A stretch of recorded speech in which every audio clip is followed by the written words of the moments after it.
I'm having a tough time trying to reconcile the issue of slandering a prophet with equaling a death sentence in Islamic law with some of the things you just said, i.e. that prophets are merely men.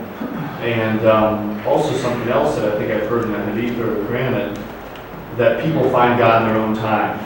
You know, it might be at 16 for this person, maybe at 40 years of age.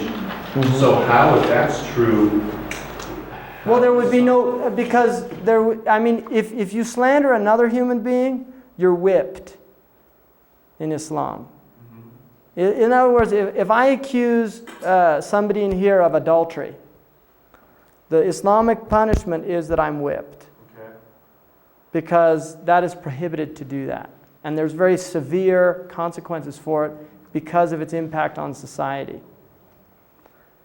If you do something to a prophet, it's very serious, with the idea that the prophets are impeccable in their character, that they are people that have only brought good for human beings.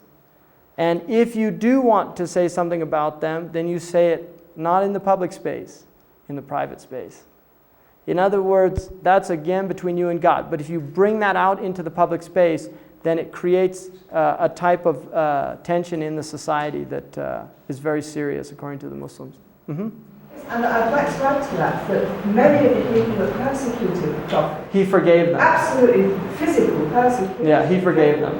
Became Muslims themselves. And he forgave them. Absolutely. Yeah. So, you know, Now, if it was a non-Muslim who did it, see, that's very different. If it's a non-Muslim who did it, it goes under a different category than if a Muslim did it.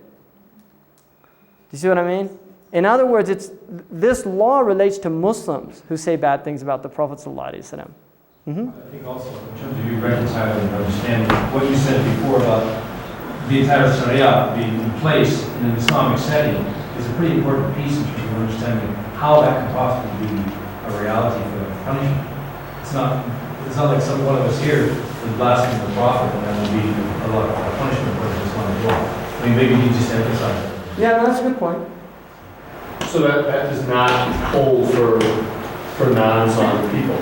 No, it's prohibited in Islamic law for a person to do that, to blaspheme any prophet, right?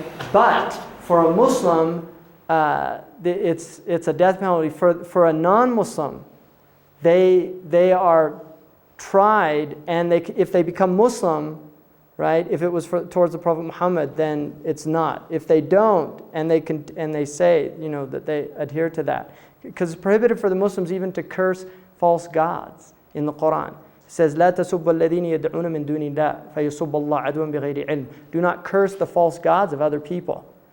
And that came later. Initially, the Muslims were saying bad things about the gods. So even for a Muslim, they're not supposed to make fun of Hindu objects of worship, right? Like laugh about Krishna or Vishnu or Shiva. See, we're not supposed to do that. If it's in the private space, that's another matter. But publicly, I should not do that. I should not disparage what other people hold sacred. Just to bring you back to where you started your talk, you see, these things happen in some Muslim societies, but that is not Islam. It may be Muslims who are completely getting wrong what Islam is supposed to be. Right. I'm a little mixed up. If a Muslim, the girl in the West Bank last week that drew those pictures of Muhammad as a pig drawing around, are you I didn't know about that, but I think somebody mentioned it. She's Jewish, she's immigrating from Russia, she's in jail now in Israel for fomenting religious discord. Right. Is there a fatwa put out against her? I heard that in the news. Oh, I don't know what's going on there. I mean, the problem is, for me personally, there is in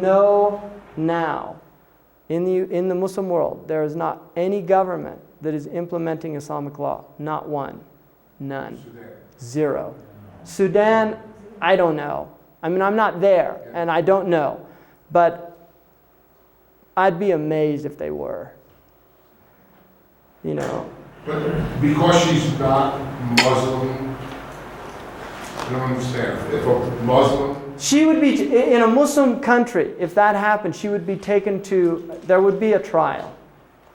You know, it goes against the you know, it's like a blasphemy. It goes under those laws, right?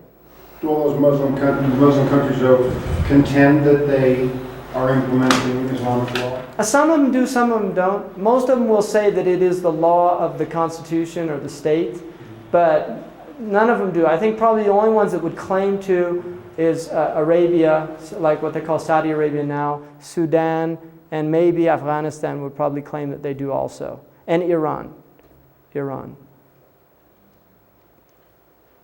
But I'm going to get into, when I talk about the end of time and how the Muslims view, I'm going to get into that, really discussing really how the Muslims view this period of time traditionally. So, is it 12 now? 12:16. Okay. Well, thank you very much. And